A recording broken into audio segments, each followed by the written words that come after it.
जिस विषय से ज़्यादा प्रश्न आए हुए हैं और विषय अपने आप में छोटा है तो हमको उसको अधिक महत्व देना है। जैसे फिलहाल हमको पीटी पे फोकस करना होगा, तो अगर पीटी हमारा अच्छे से मजबूत हो गया तो मेंस का सिलेबस हमारा आधा कंप्लीट हो जाएगा। और जीएस के लिए पूर्वावलोकन तो 60 नंबर की हिंदी होती है, बहुत ही महत्वपूर्ण है। हेलो दोस्तों, नमस्कार। मेरा नाम है विवांशु। स्वागत है आप सभी का हमारे एक और नए वीडियो में। तो दोस्तों, जैसा कि आप सभी लोग जानते हैं, इस समय आरओ का नोटिफिकेशन आ चुका है। आप सभी लोग कहीं ना कहीं उसकी तैयारी कर रहे हैं और सिलेक्टेड कैंडिडेट्स का वीडियो देखना चाहते हैं। तो अभी हमारे साथ एक समीक्षा अधिकारी सर बैठे हैं, एक सहायक समीक्षा अधिकारी सर बैठे हैं। तो आज इनके निर्देशन में आप सभी लोग के लिए गाइडेंस लेने वाले हैं। क्या क्या चीज़ आप लोग को करना चाहिए, क्या क्या चीज़ नहीं करना चाहिए, सब कुछ आज के इस वीडियो में जानेंगे।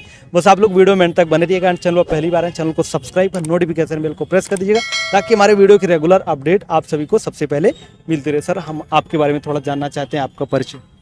हाँ सर, मेरा नाम सुशील कुमार है। मैं 2021 समीक्षा अधिकारी में सहायक समीक्षा अधिकारी बैच में समीक्षा अधिकारी पद पर चयनित हूँ सचिवालय में। तो अभी ज्वाइनिंग वगैरह आपने यहाँ लखनऊ में कब? हाँ सर, ज्वाइन कर लिया है मैंने। कब कितना दिन हो गया लगभग ज्वाइन किया? लगभग 1 महीने हो गए हैं। 1 महीने। सर, आपके बारे में जानना चाहेंगे, आपका परिचय। मेरा नाम ब्रजमोहन अवस्थी है और मेरा सहायक समीक्षा अधिकारी के चयन पे प्रथम स्थान पे चयन हुआ है 2021 बैच पे। तो क्या जैसे ये रैंक वगैरह सर कैटेगरी वाइज अलग कुछ होती है? क्योंकि हम रैंक वहाँ लिखते हैं तो बहुत सारे बच्चे कमेंट्स करते हैं कि मतलब इनका फर्स्ट रैंक था या फिर इनका था, तो मतलब क्या अलग अलग सेक्शंस होते हैं इसमें? दरअसल होता क्या है, समीक्षा अधिकारी होता है, फिर सहायक समीक्षा अधिकारी होता है, फिर लेखा होता है और राजस्व भी होता है और लोक सेवा आयोग भी होता है। तो सबकी अलग अलग कैटेगरी बनती है और सबका अलग अलग फर्स्ट रैंक या अलग अलग कैटेगरी वाइज लिस्ट बनती है। इसलिए कोई फर्स्ट है किसी कैटेगरी में, कोई लोक सेवा में फर्स्ट है, कोई आरओ में फर्स्ट है, कोई एआरओ में फर्स्ट है। सर, हम आपके एजुकेशनल बैकग्राउंड के बारे में जानना चाहेंगे, क्या पढ़ाई रही है? मैंने बीटेक किया हुआ कंप्यूटर साइंस से, इसके बाद फिर मैंने एमए से समाजशास्त्र किया हुआ है। तो पीसीएस की तैयारी कब से करें, कितना दिन हो गया? पीसीएस मेरा 2018 में प्रथम प्रयास था और इसके बाद लगातार मेंस और इंटरव्यू देते रहे। अच्छा, अपर पीसीएस वाला भी? हाँ, पीसीएस में 2018 और 2020 का मैंने इंटरव्यू दिया हुआ है और 2021 में सहायक समीक्षा अधिकारी के पद पर अंतिम रूप से चयन हुआ है। सर, आपका एजुकेशनल बैकग्राउंड क्या रहा, कैसे मतलब कब से तैयारी कर रहे हैं? सर, इलाहाबाद विश्वविद्यालय से बीए और एमए रहा है। मैं वहाँ से प्राचीन इतिहास से पीजी हूँ। उसके बाद फिर सिविल के क्षेत्र में पीसीएस की तैयारी लगातार चलती रही है। मुख्यतः प्रधान रूप से पीसीएस पे ही फोकस रहे हैं। उसके पहले भी आरओ का कोई एग्जाम दिया था? उसके पहले भी सर 2016 वाला मैंने आरओ का मेंस दिया था, क्योंकि आरओ जो रेगुलर वैकेंसी ना होने के कारण हम लोग मुख्यतः फोकस पीसीएस पे थे। प्री के लेवल पर मतलब क्या आप सजेशन देना चाहेंगे? जो 2023 वाला अभी नोटिफिकेशन आया है, इसका एग्जाम जो देने छात्र जा रहे हैं, तो क्या आपका उनके लिए क्या सजेशन रहेगा प्री के लेवल पर? इसके लिए सर, जैसे कि 22 से 25 क्वेश्चन के आसपास करंट अफेयर आएंगे और पिछले 2-3 साल से आयोग का जो क्वेश्चन रह रहे हैं करंट अफेयर के, वो जैसे कि घटनासार हो गए, दृष्टि घटना चक्र मैगजीन हो गई है, तो इसमें से कम पकड़ में आ रहे हैं। तो पर डे का न्यूज़ अगर एनालिसिस कर रहे हैं, न्यूज़पेपर पढ़ रहे हैं और लगभग 1 नहीं 2 मैगजीन देखें, 2 मैगजीन देख ले रहे हैं, घटना चक्र के करंट अफेयर तो यहाँ से हो जाएगा। और जीएस के लिए पूर्वावलोकन के जितने खंड हैं, इन खंडों को पढ़ते समय ध्यान ये रखना है कि जैसे कि जो लग रहा है कि जो फैक्ट हमें रिवीजन करना पड़ेगा या टफ लग रहा है या पहली बार मिल रहा है या भूल गया है, तो हम उनको नोट करते जाएं। और मुझे लगता है 300 से 400 पेज में सारे जितना फैक्ट हैं सारे निकल आएंगे। और उस कॉपी को बार बार रिवाइज कर लें। उसके बाद कोई भी एक लूसेंट जैसी कोई भी बुक बाद में पढ़ लेंगे तो हमें विविध कवर हो जाएगा। और दूसरी चीज़ ये है कि इसमें कृषि और पशुपालन का तो 1-2 चैप्टर कहीं से ढूंढ के पढ़ लेंगे, कोई भी चैप्टर कहीं किसी भी कोई बुक हो। और पीसीएस और समीक्षा अधिकारी में एक अंतर और हो जाता है कि पीसीएस में लिखा है कि उत्तर प्रदेश के समाज संस्कृति स्थापत्य कला के बारे में सामान्य जानकारी चाहिए, जनरल अवेयरनेस मांगता है, लेकिन समीक्षा अधिकारी में विशेष जानकारी पूछता है।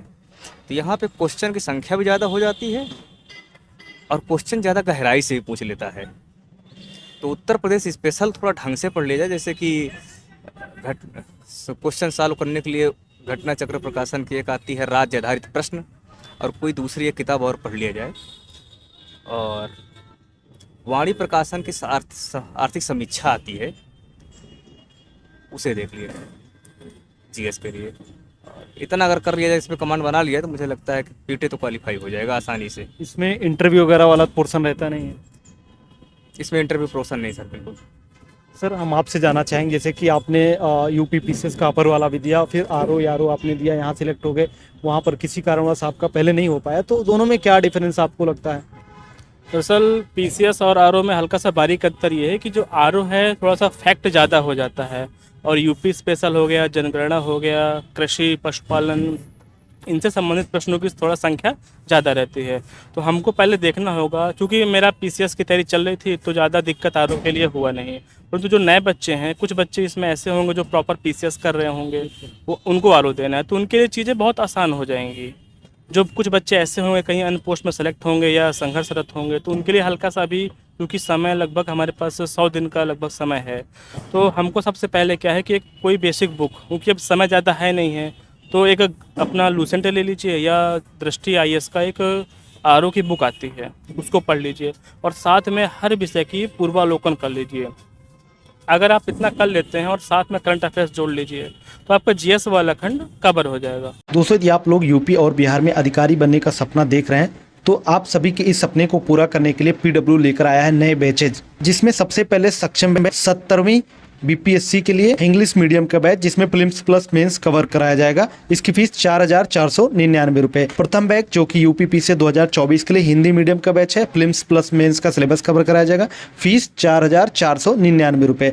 सक्षम 4.0 बैच जो कि यूपी से 2024 के लिए इंग्लिश मीडियम का बैच है, प्रीलिम्स प्लस मेंस के लिए फीस 4,499 रुपए। समीक्षा बैच जो कि यूपी पीएससी आरओ यारो के लिए प्रीलिम्स प्लस मेंस का बैच है, जिसका फीस 1,299 रुपए। सचिव एपीएस बैच जो कि यूपी पीएससी एपीएस के लिए इंग्लिश मीडियम का बैच है, फीस 999 रुपए। दोस्तों, इन क्लासेज में आप class notes, study material, PYQ analysis के साथ साथ इंडिया के टॉप एडुकेटर से पढ़ने का मौका मिलेगा। पीडब्ल्यू के इन कोर्सेज का लिंक वीडियो के डिस्क्रिप्शन बॉक्स में दिया गया। और हाँ, मैक्सिमम डिस्काउंट के लिए आप स्क्रीन पर दिया गया हमारा कूपन कोड जरूर यूज करें। अगर हम हिंदी की बात करें तो 60 नंबर की हिंदी होती है, बहुत ही महत्वपूर्ण है। तो 60 नंबर में अगर आपको कम से कम 50 का टारगेट लेके चलना ही पड़ेगा। तो हिंदी के लिए आपको वासुदेव नंदन की एक किताब आती है, उसको लीजिए।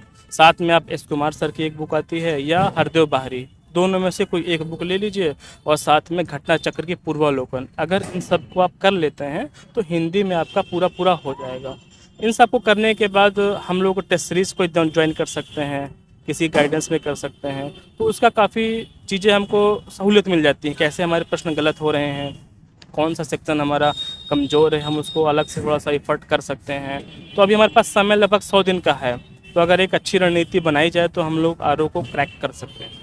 सर, एक चीज़ यहाँ हम जानना चाहेंगे, जैसे कि गलतियों की बात करें तो जो मान लीजिए पीसीएस के छात्र या आरओ यारो के छात्र तैयारी तो करते हैं, लेकिन कहीं ना कहीं बहुत सारी गलतियाँ भी करते रहते हैं, तो आपको क्या लगता है कि कौन सी ऐसी गलतियाँ हैं जिनको हमें अपनी तैयारी के दौरान नहीं करनी चाहिए? गलती का जानने का सबसे अच्छा तरीका टेस्ट सीरीज। आप टेस्ट सीरीज करेंगे तभी अपनी गलती समझ पाएंगे कि मेरा किस विषय में, किस खंड में कौन सा टॉपिक मेरा ज़्यादा वीक है। आप सेक्शनल टेस्ट सीरीज या फुल टेस्ट सीरीज अगर करते हैं तो आपको अपनी कमियां पता चल पाएंगी। जो आपका पोर्शन वीक है उस पर अधिक समय दीजिए, जो पोर्शन आपका मजबूत है उसको मजबूत बनाए रखिए। तो इस तरह से अपनी गलती जानते हुए और एक सही दिशा में, हमको ज़्यादा नहीं पढ़ना है, हमको सटीक और कम, क्योंकि समय इतना नहीं है, 100 दिन हमारे पास हैं, और चूँकि हिंदी भी है, जीएस खंड भी है, तो हमको एक साझी रणनीति नापा तुला करके दोनों को साथ लेके चलना है। हिंदी पे हमको विशेष ध्यान देना है, क्योंकि हिंदी में सिर्फ 6 टॉपिक हैं और 6 टॉपिक में 60 नंबर है। कोई ग्रामर का खंड नहीं है, सारी चीज़ें रटने वाली और समझने वाली चीज़ें हैं, तो हम लोग इजीली इसको कर सकते हैं। सर, जैसे मान लीजिए कोई छात्र इन 100 से जितना भी टाइम बचा है प्री के एग्जाम के लिए, इसमें अगर पूरा का पूरा प्री फोकस होकर तैयारी करता है, तो क्या आपको ऐसा लगता है कि प्री के बाद जो मेंस का समय मिलेगा उस बीच में मेंस की तैयारी अच्छे से हो सकती है? बिल्कुल, चूँकि क्या है, जो आरओ का सिलेबस है वो पीसीएस से काफ़ी अलग है। आप देखेंगे जीएस और हिंदी ये मुख्य परीक्षा में भी एज इट आता है। इसके बाद हमको सिर्फ एक ड्राफ्टिंग का पेपर और एक निबंध का पेपर ऐड करना होता है। मेंस के बाद हमारे पास पर्याप्त समय होता है कि हम निबंध और ड्राफ्टिंग पेपर कर सकते हैं। तो अभी फ़िलहाल हमको पीटी पे फोकस करना होगा। तो अगर पीटी हमारा अच्छे से मजबूत हो गया तो मेंस का सिलेबस हमारा आधा कंप्लीट हो जाएगा। कितना समय लगभग मिलता है प्री के एग्जाम के बाद मेंस के एग्जाम के? लगभग 3 महीना समय तो मिल ही जाएगा, अगर रिजल्ट जल्दी रिलीज़ कर दिए हैं। डिपेंड करता है आयोग पर, लगभग मोटा मोटी समय तो 3 महीना मिल जाता है हमको। और बाकी सर, आपका कोई और सजेशन उन छात्रों के लिए जो तैयारी कर रहे हैं? और सजेशन जैसे कि हिंदी में भाई साहब ने बहुत सही बताया कि अभी फ़िलहाल प्री पे फोकस करना चाहिए, क्योंकि लगभग आधा सिलेबस अगर अच्छे से पढ़ाई कर लिया जाता है तो आधा सिलेबस पहले से कवर रहता है, फिर उधर आपका बचता है ड्राफ्टिंग 100 नंबर का और 120 नंबर का निबंध बचता है, जिससे आसानी से 3 से 4 महीने में बहुत ज़्यादा समय हो जाता है, पर्याप्त है, कवर किया जा सकता है। हाँ, हिंदी को तैयार करते समय ध्यान ये रखना जैसे कि कोई भी किताब उठाने से नॉर्मल लोग पढ़ते हैं, घटना चक्र प्रकाशन पूरा लोग हिंदी आर के पढ़ते हैं, तो इसे पढ़ते समय 6 टॉपिक है सर, और 6 टॉपिक की उन फैक्ट का लगता है कि हमें नोट करना चाहिए, वो सारे फैक्ट एक नोट्स में हम निकालते जाएंगे और 30 से 35 पेज में सारे फैक्ट निकाल आते हैं। फिर उसके बाद हम कोई दूसरी बुक उठाएंगे, सपोज दैट PN पांडे उठा लिए, तो पृथ्वीनाथ पांडे जैसे हम इसमें विलोम बनाए तो वहाँ से विलोम उठाए, तो वहाँ से कुछ 10% या 15% फैक्ट ऐसे मिलेंगे जो हमें लगता है कि वहाँ नहीं मिले हैं और हमें नोट कर लेना चाहिए, तो वहाँ से नोट कर लिए। अब कोई दूसरी बुक पढ़ रहे हैं, वासुदेव नंदन पढ़ रहे हैं, या व्यवहारिक हिंदी राजस्थान के राघव प्रकाश की आती है, वो भी काफ़ी अच्छी बुक है, वहाँ से उठाए तो वहाँ से 5% फैक्ट निकाल लिए, तो 5% मिलेंगे, इससे ज़्यादा नहीं मिलेगा। अगर आप ऐसा काम कर रहे हैं तो बार बार रिवाइज कर रहे हैं तो आपके 30-35 की नोट्स जो वो रिच नोट्स बनेगी, वो दोनों मीटिंग के परीक्षा के बीच में जो 1-1.5 घंटा का टाइम मिलता है उसमें 1-2 बार रिवाइज भी हो जाएगी, और अगर आप 60 में 60 भी कर ले रहे हैं अगर ऐसा करके, तो बहुत आश्चर्य की बात नहीं होगी हिंदी में। तो सर हम आपसे जानना चाहेंगे, जब जीएस का मतलब पेपर जब प्री का एग्जाम देने जाते हैं तो पहले जीएस का होता है फिर बाद में हिंदी का होता है, तो कितना दोनों के बीच कितना समय मिलता है? लगभग ब्रेक 2 घंटे का नॉर्मल ब्रेक होता है, वही हमारा समय मिलता है। और एक चीज़ हम जानना चाहेंगे, जैसे कि समय बहुत कम होता है तो काफ़ी सारी चीज़ें पढ़नी रहती है, तो मान लीजिए चीज़ें नहीं कवर हो पा रही हैं तो कहीं ना कहीं डीमोटिवेशन वाला फेज भी आता रहता है, तो उससे कैसे बचा जाए या क्या उसके लिए सुझाव रहेगा? देखिए, सबसे पहले क्योंकि सिलेबस बड़ा है, तो सबसे पहले हमको देखना है कि किस विषय से कितने प्रश्न आ रहे हैं। हमको एक चार्ट बनाना है, आजकल तो रेडीमेड चार्ट मार्केट में मिल जाते हैं कि किस विषय से कितने प्रश्न आए हुए हैं। जिस विषय से ज़्यादा प्रश्न आए हुए हैं और विषय अपने आप में छोटा है तो हमको उसको अधिक महत्व देना है। जैसे हमारे पास इतिहास है, बहुत बड़ा खंड है, प्रश्न उससे लगभग 15 से 20 आते हैं, परंतु पॉलिटी देखेंगे छोटा है। इकोनॉमिक्स है, उससे 4 से 5 प्रश्न आते हैं। यूपी स्पेशल हो गया, करंट हमारा लगभग 25 से 30 प्रश्न आते हैं। तो इन 4-5 अगर सब्जेक्ट को हम लोग अच्छे से मजबूत कर लेते हैं तो काफ़ी चीज़ें हमारे लिए आसान होती हैं। एक बात और इसमें है कि इसमें करीब 5 से 7 प्रश्न, कभी कभी 10 आ जाता है, रीजनिंग के प्रश्न आते हैं। रीजनिंग में अगर हम लोग देखेंगे तो रीजनिंग में करीब 5 प्रश्न सीरीज के रहते हैं। तो अगर हम लोग पहले से अच्छे से प्रैक्टिस कर ले रहे हैं तो सीरीज के प्रश्न हमारे 5 के 5 सही होने की संभावना बढ़ सकते हैं, जो कहीं ना कहीं आप एक लीड ले सकते हैं। तो सर हमने सुना, मतलब आप जैसे बता रहे थे कि आप लोग का कोई ग्रुप स्टार्ट हुआ जो सिलेक्टेड कैंडिडेट्स हैं उन लोगों के द्वारा, आप लोग के द्वारा। फरहीन मैम के निर्देशन में हम लोगों ने 5-6 लोगों की हमारी टीम है, जिसमें जावेद आलम सर हैं, वो जो लोक सेवा आयोग पे डांस जी कर जी रहे हैं। बिल्कुल बिल्कुल, और मुकुल दुबे सर हैं, अनुष्का मैम है, मिथिलेश सर है, हम हो गए। तो 5-6 लोगों की टीम है जो कहीं ना कहीं लोक सेवा आयोग में चयनित है।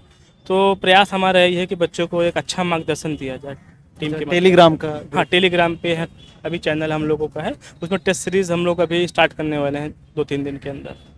ओके सर, तो दोस्तों हम टेलीग्राम चैनल का लिंक वीडियो के डिस्क्रिप्शन बॉक्स में प्रोवाइड कर देंगे, आप लोग वहां से जाकर ज्वाइन कर सकते हैं। सर आपका बहुत बहुत धन्यवाद कि हमारे व्यूअर्स को इतने अच्छी गाइडेंस। बहुत बहुत धन्यवाद आपका। सर आपका भी बहुत बहुत धन्यवाद। Thank you sir. तो दोस्तों वीडियो कैसा लगा आप लोग एक बार कमेंट करके जरूर बताना। ये वीडियो अच्छा लगा वीडियो को लाइक कमेंट और शेयर जरूर कर दीजिएगा। चलिए फिर मिलते हैं अपनी नेक्स्ट वीडियो में, तब तक के लिए जय हिंद, वंदे मातरम।